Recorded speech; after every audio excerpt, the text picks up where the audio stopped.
la population du Congo qui vit à l'Est. Vit un drame depuis déjà quelques années, et un drame lié surtout à l'insécurité et le sentiment d'abandon par les autorités du pays, avec ce que je peux appeler une sorte de ras-le-bol avec la présence de la MONUSCO qui est là et qui coûte énormément à la communauté internationale, mais on ne voit aucun résultat sur le plan de la sécurisation de la population. Et tout ça, ça crée vraiment un sentiment de frustration, un sentiment d'abandon.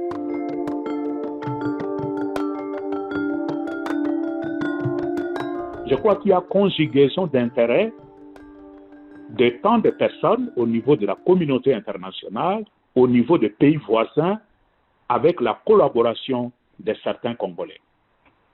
Et tout ça, c'est sur le dos du peuple congolais. L'unique victime dans cette situation, le seul perdant dans cette situation, c'est le Congolais lui-même. Moi, je crois qu'il y a beaucoup de gens qui ont intérêt à ce que les désordres à l'Est continuent. Parce que les désordres créent ce que je pourrais appeler les eaux troubles. Et dans les eaux troubles, mais tous ces gens vont naviguer, ils vont chercher de poissons, de gros poissons, et ils ont intérêt à ce que les eaux restent troubles.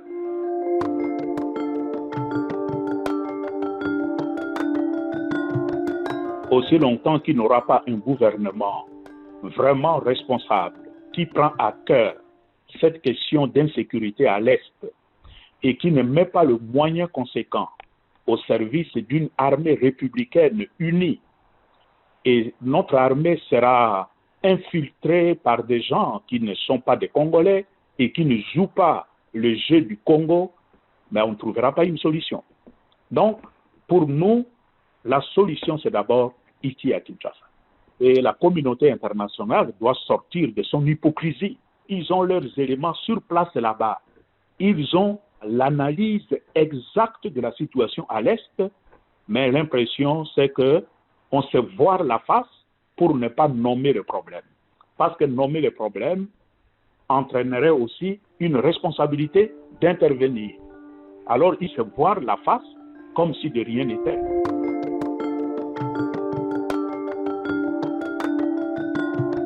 Mais l'Église est toujours fidèle à sa mission.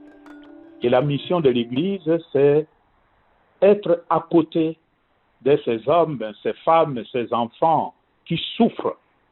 C'est d'abord une pastorale de présence. Parce que l'Église n'a pas de moyens militaires. L'Église n'a pas de moyens financiers pour faire autrement. Et ce n'est pas ça, sa vocation. L'Église a toujours été à côté de ces Congolais à l'Est, et l'Église a payé même le prix le plus lourd. Comme vous le savez, quand ces histoires ont commencé, il y a l'archevêque de Bukavu qui a été tué. Et il y a des prêtres qui ont été enlevés depuis au moins 4-5 ans aujourd'hui. On n'a jamais eu de nouvelles. Nous présumons que ces gens, peut-être, ils ne sont plus en vie. Mais malgré tout ça, l'Église est toujours là, dans ces coins difficiles. Et pas seulement la présence, mais l'Église essaye aussi de dialoguer avec les uns et les autres. Naturellement, ce n'est pas tout le monde qui écoute l'Église.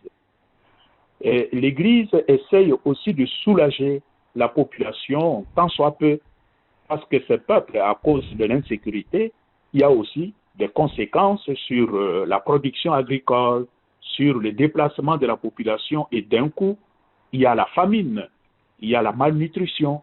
Donc l'Église est là avec ses écoles, ses centres de santé, mais aussi à travers l'action de la Caritas, on essaye de venir en aide à ceux qui en ont le plus besoin.